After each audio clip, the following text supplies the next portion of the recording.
Assalamualaikum warahmatullahi wabarakatuh and hi. So we are from group 4 and the topic that have been given to us is 5 major questions of the marginalist school and the contribution of Cronaut, Javon and Edgeworth with developing the marginal ideas.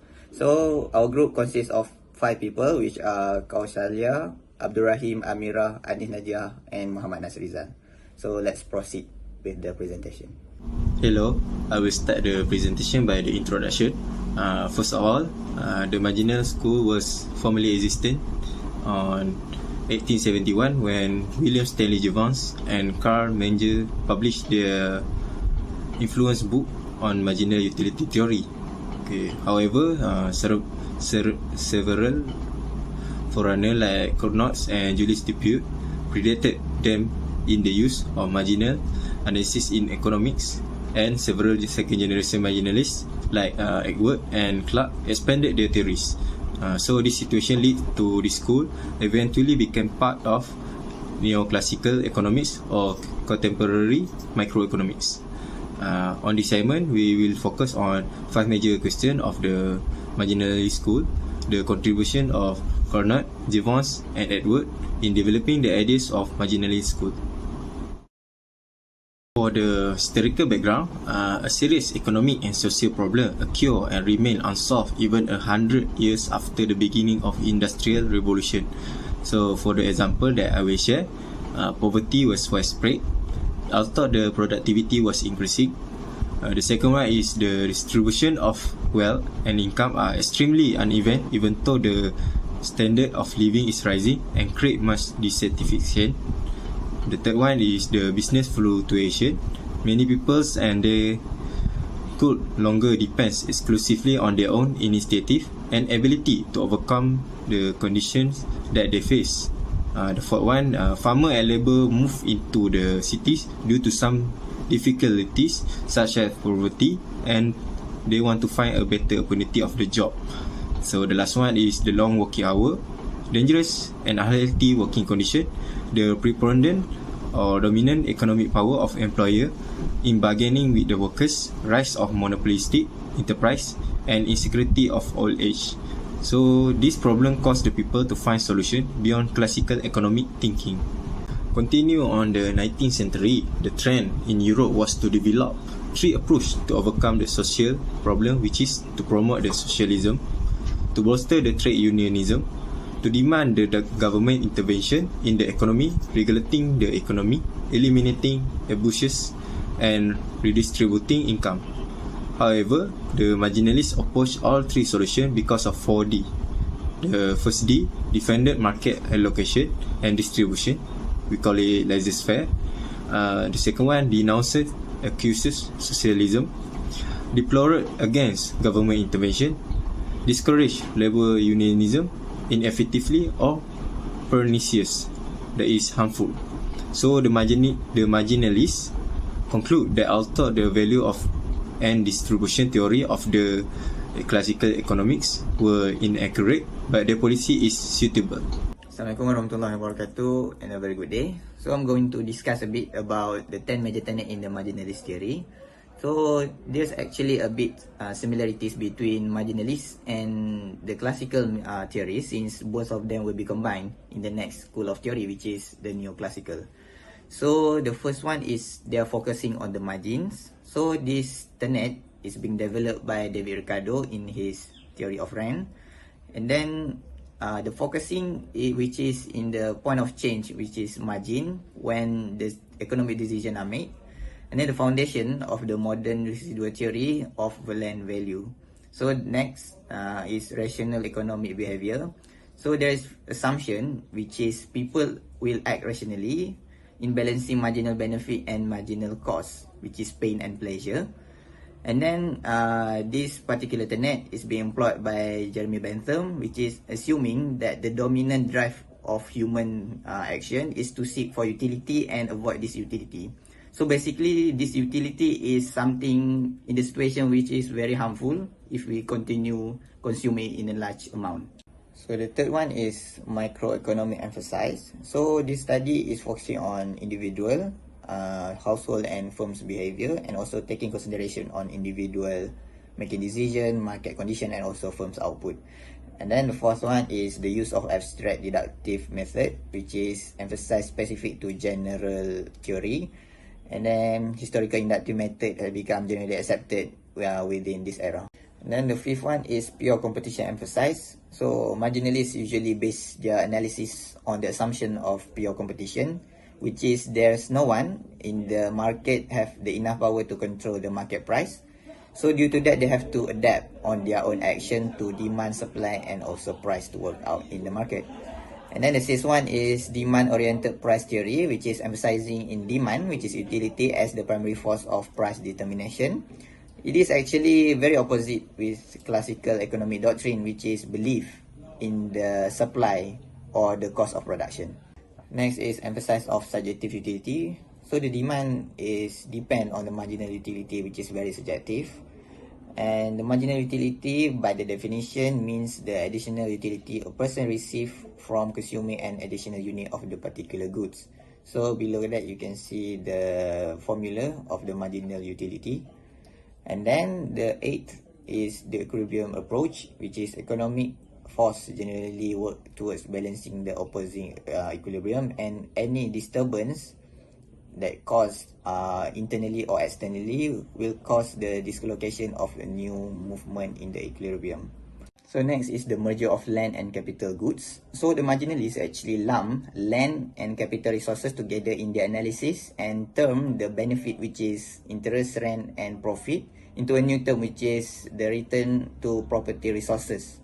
So this particular tenet is primarily or objectively is to refute the interest theory that have been made by labor theory of value that said rent was an unearned income. And then the 10th is minimal government involvement, which is very similar with tenet of classical theory. So the minimal government is the most desirable policy, which is no interference in the natural economic law, means that we can maximize people benefit in the economy. Okay, now I will continue to explain about whom the marginalist benefit or seek to benefit. The marginalists improve the interests of all humanity by fostering a greater knowledge of how the market economy distributes resources effectively and promotes economic liberty. To a great extent, the marginalists succeed in this goal by showing that under competitive circumstances, the pay received by workers would be equal to their contribution to the value of the output. The marginalists also help counter the Marxian call for revolution by the proletariat.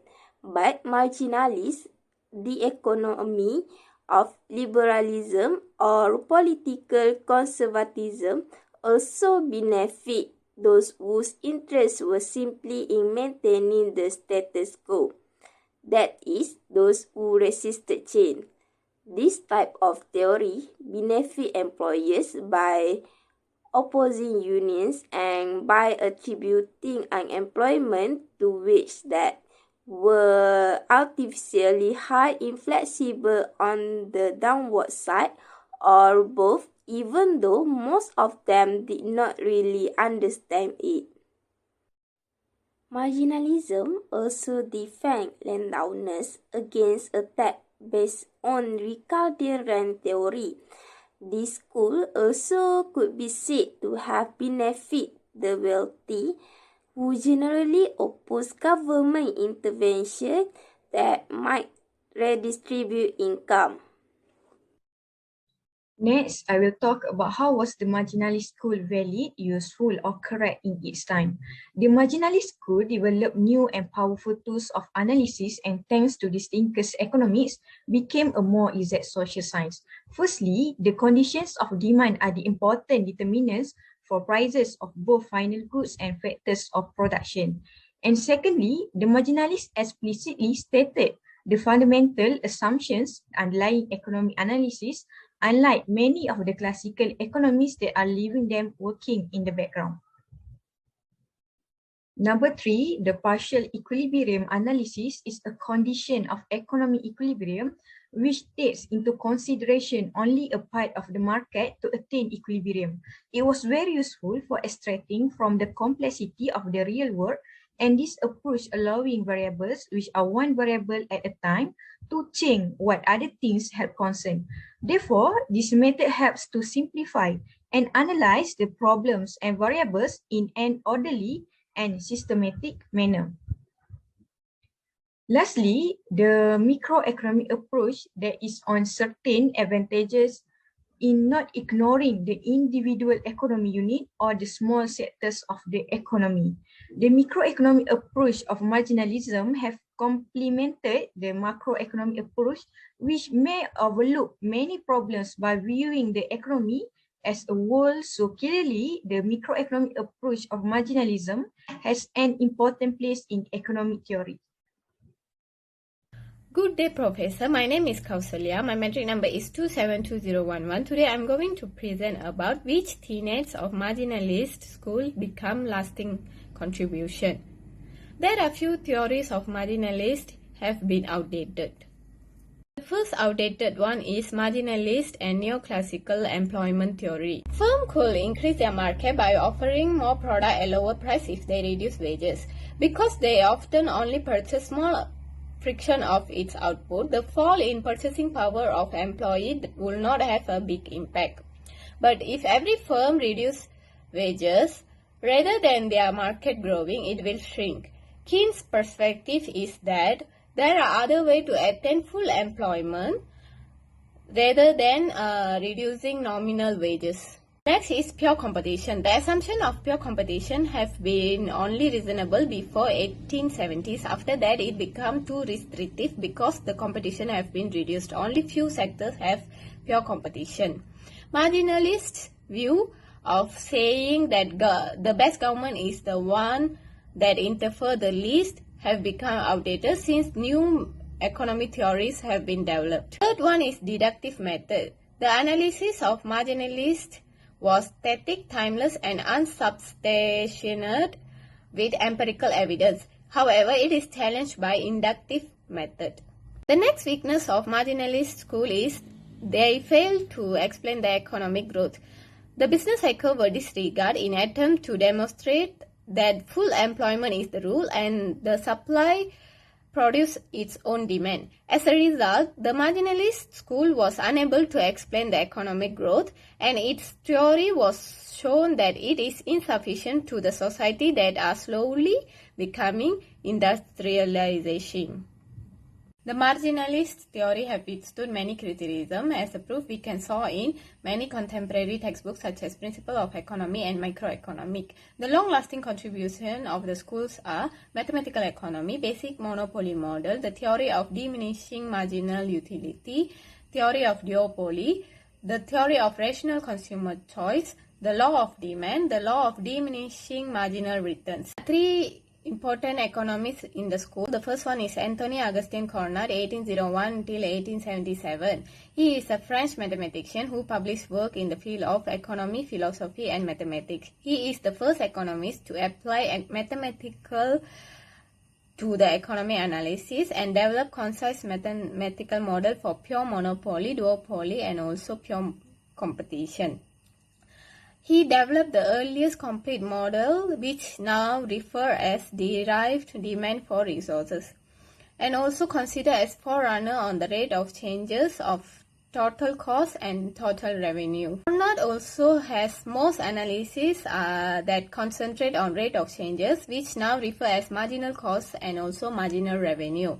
He began analysis with pure monopoly, analysis markets circumference. His main contribution to the economy analysis are theory of monopoly and also theory of duopoly. Diagram shows the Cournot's monopoly theory. Firm can maximize their profit by setting price equal to marginal revenue equal to marginal cost. Assume that total cost equal to marginal cost equal to 0. Total profit will be maximized at the quantity where the total revenue is greatest. Using calculus, Cournot pointed out that the quantity is where the marginal revenue is 0. The marginal revenue curve lies below the demand curve because lower prices apply to all the liters, not just the extra one sold. Each additional unit sold will add its own price to the total revenue. But if extra unit had not been offered for sale, the price received on other liters will be higher.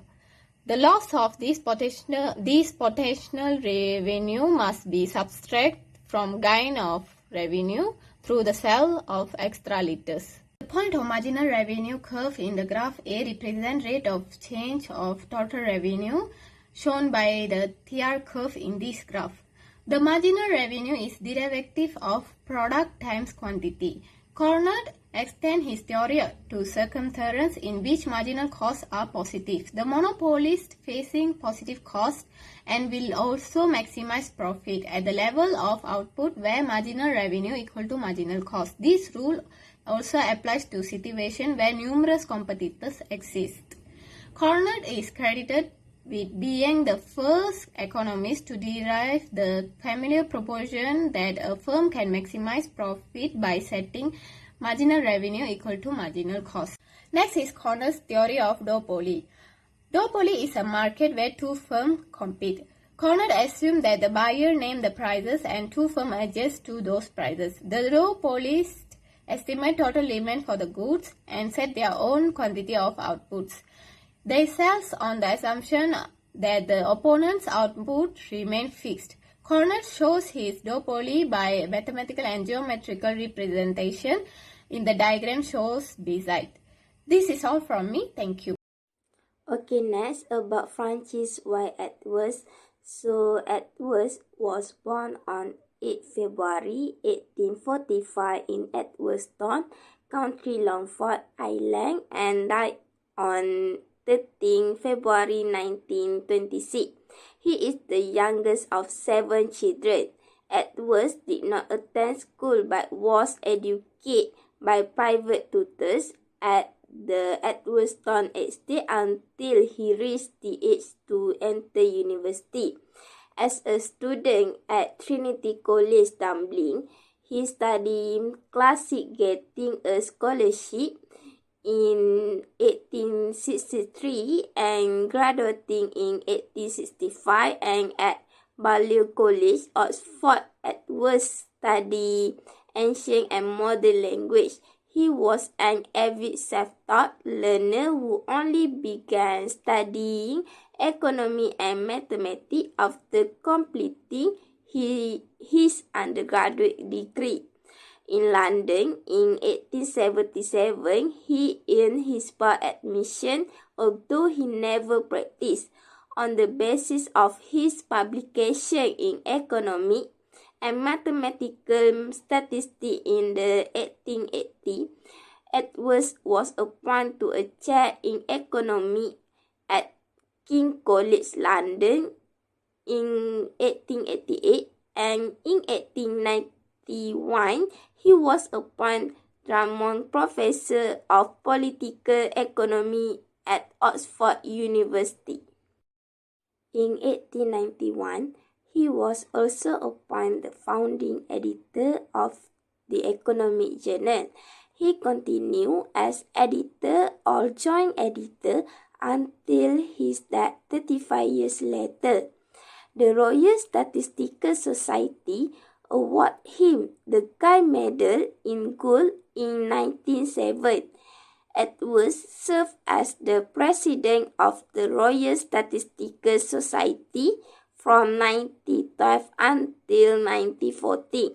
His most original and creative book on economics was Mathematical Physics, an essay on the application of mathematics to the moral science, published in 1881.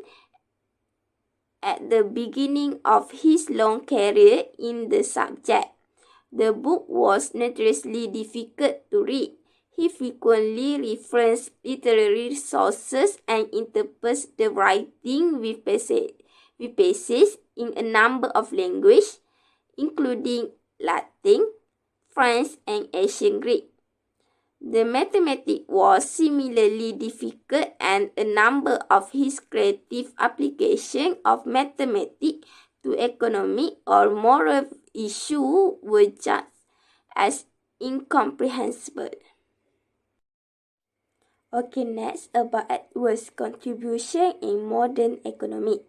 Edwards accepts Bentham's notion that every person is a pleasure machine, so consumers will seek to maximize the utility they can obtain from their limited income, while workers seek to maximize the net gain from their labor. And entrepreneurs seek to maximize their profit by combining resources in ways that will minimize the cost of any particular level of output.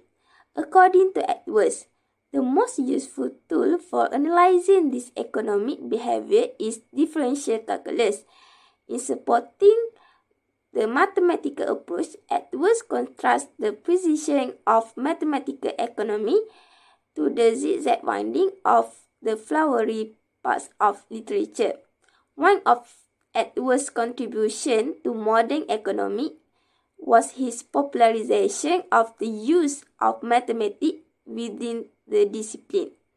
Critics of this approach, for example, the Austrian and institutionalists counted that a zigzag path leads to new knowledge about economic phenomena or economic problems, preferable to a precise path that leads only to endless refinement of what is already known. But this methodological debate aside, the importance of mathematics in formulating and testing theory in contemporary economic can hardly be questioned, and Edwards joined Conrad as one of the early pioneers in this area. Next is Edwards' contribution to economic thought. First, he originated the idea of an indifferent curve that became increasingly evident as we progress through the history of economic thought. Second, he was one of the first economists to show the indeterminacy with the pricing behavior of oligopolies. Finally, he explained the difference between average and marginal product, thus aiding in the development of the modern short-run production function and its numerous applications. So that's all from me. I will pass to the next presenter. So now I'm going to continue with the indifferent curve and exchange. So the definition is the various combination of two goods and commodity that leave consumer equally well off or equally satisfied. And Edgeworth actually introduced this notion of indifferent curve or IC in his mathematical physics by using the Robinson Crusoe tales on applying his idea. So actually the summary or the synopsis of Robinson Crusoe, which is there's a man named Robinson Crusoe who went to South Africa to buy slave from the man named Friday. So this is the argument or the ratio, which is Friday has 2 labor, whereas Crusoe has 1 money.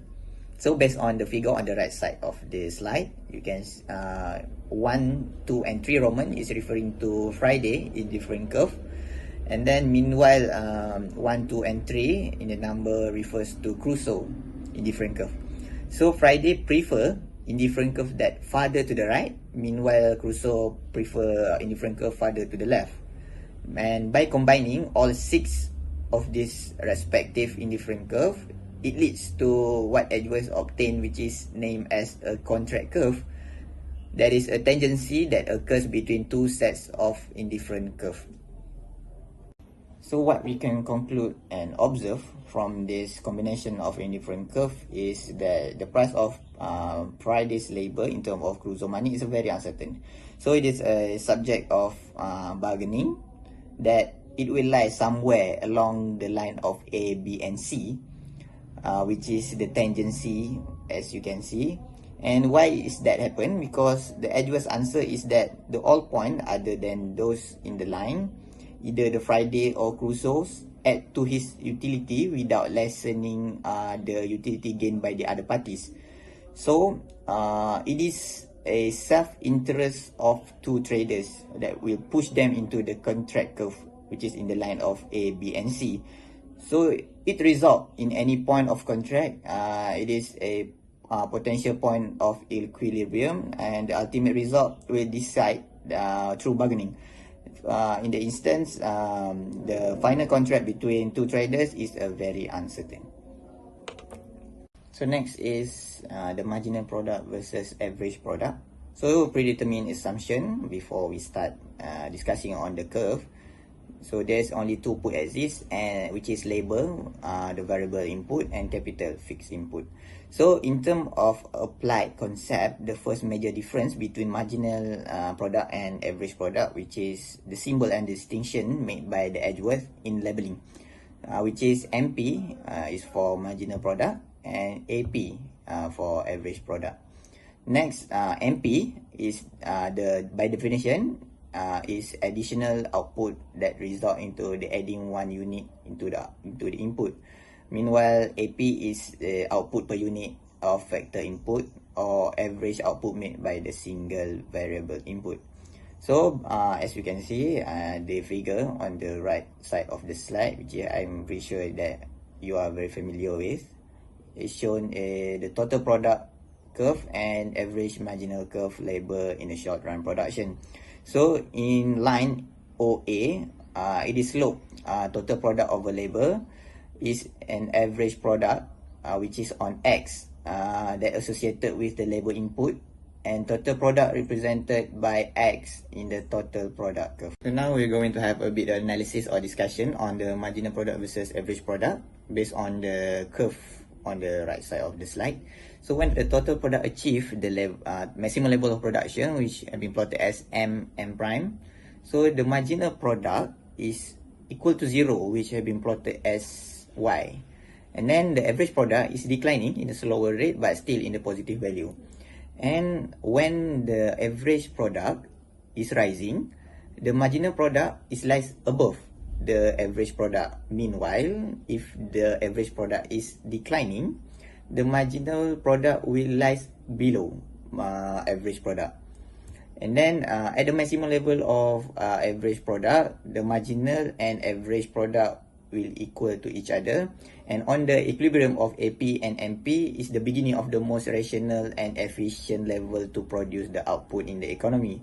And after the total output reaches the maximum, marginal product will decline and reach the negative value, whereas average product is also declining but still at the positive value. William Stanley Jevons, born in Liverpool, England, 1835 to 1882. Because of the bankruptcy of his father's business in 1847, Jevons left school to take up the position of a sire at the Mint in Sydney, Australia. He remained there 5 years, resuming his studies at University College on his return to England. He was an economist and philosopher who foreshadowed several developments of the 20th century. He is one of the main contributors to the Marginal Revolution, which revolutionized economic theory and shifted classical to neoclassical economics. He published several books on logic, then became a professor of logic, political economy, and philosophy.